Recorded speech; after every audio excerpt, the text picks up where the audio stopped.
आज का हमारा पहला सेंटेंस है, मेरे पेट में गड़गड़ाहट हो रही है। पेट में से आने वाली आवाज़ें जो ज़्यादातर हमें भूख लगने पर आती हैं, उसको इंग्लिश में बोलते हैं grumbling. My stomach is grumbling. My stomach is grumbling. Stomach का मतलब होता है पेट। बड़बड़ाने को भी इंग्लिश में ग्रम्बल बोला जाता है। फॉर एग्जाम्पल, अगर मैं बोलूँ वह बड़बड़ा रही है, she is grumbling, she is grumbling. वैसे बड़बड़ाते तो हम सब हैं। मैं भी बड़बड़ाती हूँ जब मेरे घर के मेंबर्स गीले तौलिए इधर उधर पटक देते हैं और मैं बड़बड़ाते हुए बोलती हूँ, आप अपना तौलिया कभी ऊपर नहीं लटकाते। You never hang your towel up, I grumbled. You never hang your towel up, I grumbled. Hang का मतलब होता है लटकाना, अप का मतलब होता है ऊपर, और ग्रम्बल का मतलब होता है बड़बड़ाना। जब किसी को बहुत जोरों की भूख लगी होती है तो इंग्लिश में इसके लिए एक मुहावरा होता है, आई could eat a horse. I could eat a horse, जो ये बताती है कि सामने वाले को बहुत ज़्यादा भूख लगी है। आज मैंने खाना नहीं खाया और अब मुझे बहुत तेज भूख लगी है। I did not eat today, I could eat a horse. I did not eat today, I could eat a horse. गुर्राना को इंग्लिश में बोलते हैं ग्रोलिंग। कुत्ता मुझ पे गुर्राने लगा। The dog started gruelling at me. The dog started gruelling at me. किसी व्यक्ति को गुस्से में उसके चेहरे या सर पे मारने के लिए इंग्लिश में बोला जाता है क्लॉक समवन। मैं इतना गुस्से में था कि मैं उसके मुंह पे मारना चाहता था। I was so angry, I wanted to clock him. I was so angry, I wanted to clock him. One more example, उसने मेरे परिवार के बारे में कुछ ऐसी अभद्र टिप्पणी की कि मैंने बस पीछे मुड़कर उसकी तरफ देखा और उसे एक मारा। He made some rude comment about my family, so I turned around and clocked him one. He made some rude comment about my family, so I turned around and clocked him one. अभद्र टिप्पणी के लिए English में बोलते हैं rude comment. Family मतलब परिवार, turn around मतलब मुड़ना, एंड क्लॉक हिम वन मतलब मैंने उसे मुंह पे एक मारा। ऐसा व्यक्ति जिसे पार्टीज में कोई इंटरेस्ट ना हो या सामाजिक गतिविधि में वो ज़्यादा रुचि ना लेता हो, ऐसे व्यक्ति को बोलते हैं party pooper. I am a party pooper. मुझे पार्टी ज़्यादा पसंद नहीं है, I am a party pooper.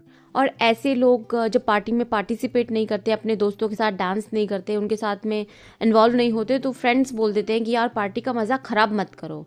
Don't be a party pooper. Don't be a party pooper. Sling का मतलब होता है किसी चीज़ को किसी चीज़ के ऊपर लटकाना या टांगना। फॉर एग्जाम्पल, मेरी ऑफिस मेट ने मुझसे पूछा कि आपने सीमा को देखा। मैंने कहा हाँ, बस उसने अपना बैग लटकाया और चली गई। She slung her bag and went. She slung her bag and went. Slung sling की सेकेंड फॉर्म होती है। पास्ट की बात कर रहे हैं तो हम बोलेंगे स्लंग। वर्क प्लेस पे आपने नोटिस किया होगा, ज़्यादातर लोगों को ऐसी हैबिट होती है कि वो अपना जैकेट उतारते हैं और कुर्सी के पीछे लटका देते हैं। मैं आमतौर पर अपनी जैकेट को अपनी कुर्सी के पीछे लटकाता हूँ। I usually sling my jacket over the back of my chair. I usually sling my jacket over the back of my chair. Back होता है पीछे, चेयर के पीछे। बच्चों को हम अधिकतर देखते हैं कि वो अपना बैग या उनके हाथ में कोई चीज़ दे दें तो वो ऐसे लटकाते हुए उसे चलते हैं। तो इस तरह से केयरलेसली किसी चीज़ को लटकाने के लिए भी इंग्लिश में बोलते हैं स्लिंग। अपना बैग फर्श पर मत लटकाओ। Don't sling your bag on the floor. Don't sling your bag on the floor. ठंडी की वजह से हमारे हाथों और पैरों की उंगलियां झनझनाने लगती है, स्पेशली पैरों की, और हम बोलते हैं कि मेरे पैर की उंगलियां ठंड से झनझना रही हैं। My toes are tingling with the cold. My toes are tingling with the cold. Toes होता है पैर की उंगलियां और झंझनाहट को इंग्लिश में बोलते हैं टिंगल। तो जब हमारे हाथों या पैरों की उंगलियों में जब झंझनाहट होती है तो हम क्या करते हैं, हम अपने हाथों और पैरों की उंगलियों को मूव करने की कोशिश करते हैं, खोलने और बंद करने की कोशिश करते हैं, जिससे हमारा ब्लड सर्कुलेशन अच्छा होता है एंड वी फील बेटर। तो इसको इंग्लिश में बोलेंगे try to clench and unclench your fingers. Try to clench and unclench your fingers. हमारी कोहनी जब किसी हार्ड ऑब्जेक्ट जैसे कि दीवार से जब अचानक से एक्सीडेंटली टकरा जाती है तो ऐसा लगता है जैसे करंट सा पास हो गया है और कोहनी में एक झंझनाहट सी होती है। तो इसको बोलेंगे my elbow is tingling. My elbow is tingling.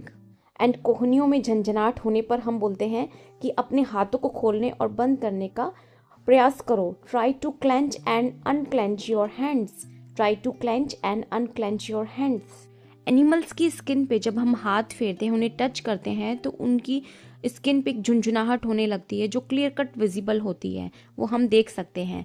मैंने गाय के सर पर हाथ फेरा जिससे उसको झुनझुनी होने लगी। I stroke the cow's head which made it tingle. I stroke the cow's head which made it tingle. Stroke का मतलब होता है हाथ फेरना, काउज हेड मतलब काऊ के सर पे, और टिंगल का मतलब होता है झंझनाहट। जब कोई व्यक्ति बहुत ज़्यादा गुस्से में होता है और अपने गुस्से को कंट्रोल करते हुए अपनी मुट्ठियों को भींच लेता है तो उसको बोलेंगे he clenched his fist to control his anger. He clenched his fist to control his anger. Clench का मीनिंग आपको पता है, भींच लेना, बंद कर लेना। फिस्ट का मतलब होता है मुट्ठी, एंगर का मतलब होता है गुस्सा, कंट्रोल का मतलब होता है नियंत्रण करना। इसी तरह जब हमें बहुत ज़्यादा दर्द और तकलीफ हो रही होती है तो अपने दर्द को कंट्रोल करने के लिए, उस फीलिंग को कंट्रोल करने के लिए हम अपने दांत भींच लेते हैं, बंद कर लेते हैं। उसने अपने दांत भींच लिए। She clenched her teeth. She clenched her teeth. किसी चीज़ को दबाकर मोड़कर उसमें से तरल पदार्थ को निचोड़ना को इंग्लिश में बोलते हैं रिंग आउट। जैसे कि लड़कियां अपने लंबे बालों को धोने के बाद में निचोड़ती हैं, उसमें से पानी को निकालती हैं। Wring your hair out. Wring your hair out. उसने शर्ट को निचोड़ा और सूखने के लिए लटका दिया। She wrung out the shirt and hung it to dry. She wrung out the shirt and hung it to dry. Past की बात हो रही है तो यहाँ पे हम रंग यूज करेंगे जो कि रिंग की सेकंड फॉर्म होती है। बाल धोने के बाद लड़कियां अपने बालों को तौलिए में लपेटती हैं।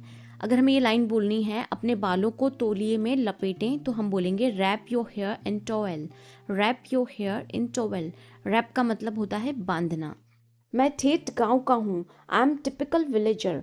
I am typical villager. Typical का मतलब वैसे तो होता है ठेठ, लेकिन इसको समझने के लिए आप बोल सकते हैं कि जिस चीज़ से आप कंपैरिजन कर रहे हैं उस चीज़ की सारी क्वालिटीज़ विशिष्ट रूप से उस चीज़ में है। अगर विलेजर बोल रहे हैं तो मतलब एक टिपिकल विलेजर में जो चीज़ें होती, विशिष्टता होती है वो इस इंसान में है। अगर आप बोलते हैं टिपिकल स्टूडेंट है तो स्टूडेंट में जो खासियत होती है, जो विशिष्टता होती है वो उस पर्सन में है जिसका आप कंपैरिजन कर रहे हैं। या आप बोलें कि I am a typical vegetarian तो मतलब आप विशिष्ट रूप से, पक्के रूप से एक वेजिटेरियन हैं। Next word is chewy. Chewy का मतलब होता है आउटडेटेड, जो बहुत पुराने ज़माने का होता है। फॉर एग्जाम्पल अगर मैं बोलूँ कि मेरी एक फ्रेंड है सीमा, लेकिन वो बहुत पुराने ज़माने की है, इसका मतलब उसका बात करने का तरीका, उसका रहन सहन पुराने ज़माने का है। Seema is chewy. Seema is chewy. किसी कपड़े के बारे में भी बोला जा सकता है। फॉर एग्जाम्पल ये जैकेट पुराने ज़माने की है। This jacket is chewy. This jacket is chewy. जब हम खाने पे बैठते हैं और वहाँ पे कोई ऐसा एक व्यक्ति हो जो प्रोत्साहित कर रहा हो हमें खाना खाने के लिए कि खाना शुरू करो, खाना ठंडा हो रहा है या और ले लो, तो इसको इंग्लिश में बोलते हैं डिग इन। डिग इन। खाना ठंडा हो रहा है, शुरू करो। The food is getting cold, dig in. The food is getting cold, dig in. कंधे उचकाना को इंग्लिश में बोलते हैं श्रग। उसने अपने कंधे उचकाए। जैसे कि हमने किसी से पूछा और उसने रिस्पॉन्स में जवाब न देते हुए बस अपने कंधे उचका दिए। He shrugged his shoulders. He shrugged his shoulders. Shoulders का मतलब होता है कंधे। मेरी दोस्त हमेशा जवाब में सिर्फ कंधे उचकाती है। वह शब्दों में जवाब देने में बहुत आलसी है। My friend just shrugs in reply. Too lazy to answer in words. My friend just shrugs in reply. Too lazy to answer in words. Lazy का मतलब होता है आलसी।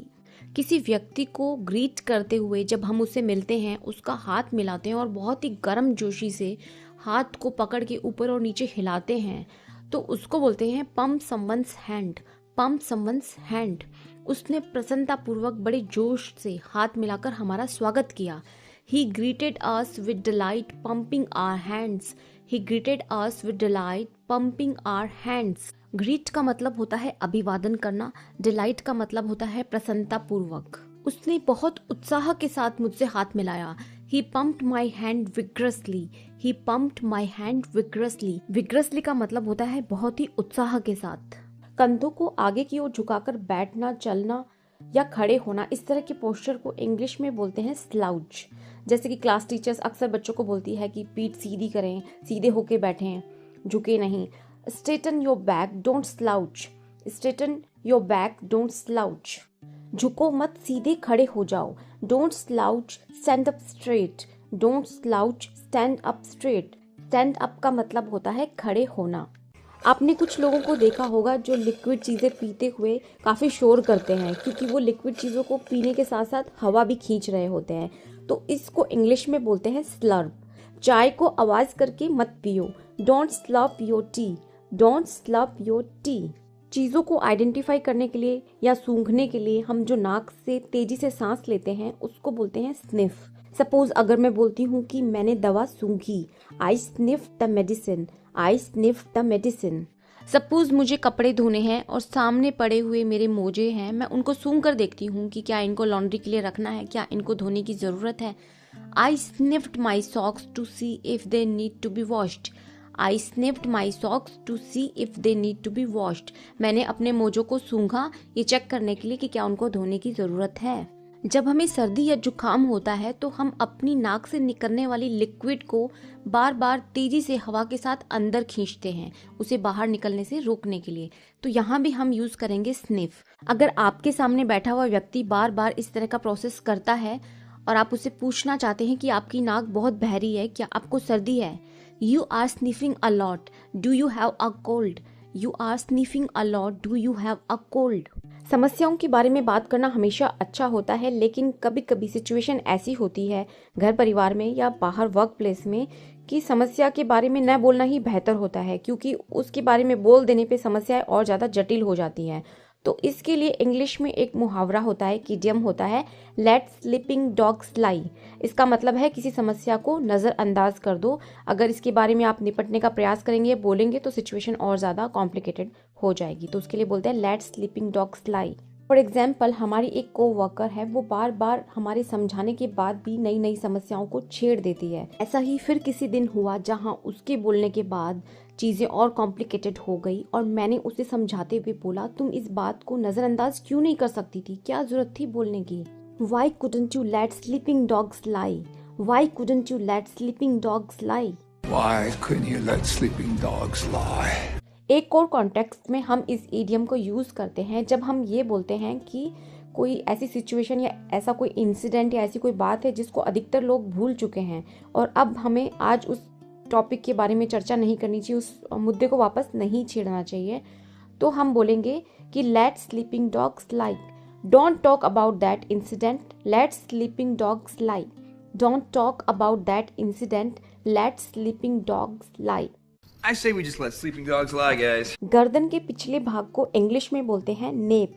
मेरी गर्दन शेव करो, मतलब मेरी गर्दन के पीछे वाले जो बाल हैं अगर वो मुझे शेव करवाने हैं तो मैं बोलूँगी शेव माई नेप, शेव माई नेप। वन मोर एग्जाम्पल, मेरी गर्दन के पिछले हिस्से के बाल उलझ गए हैं। The hair on my nape got tangled, the hair on my nape got tangled. Tangle का मतलब होता है उलझना। So that's all for today. I hope you liked the video. Stay connected. Subscribe my channel to get more videos. Thank you so much.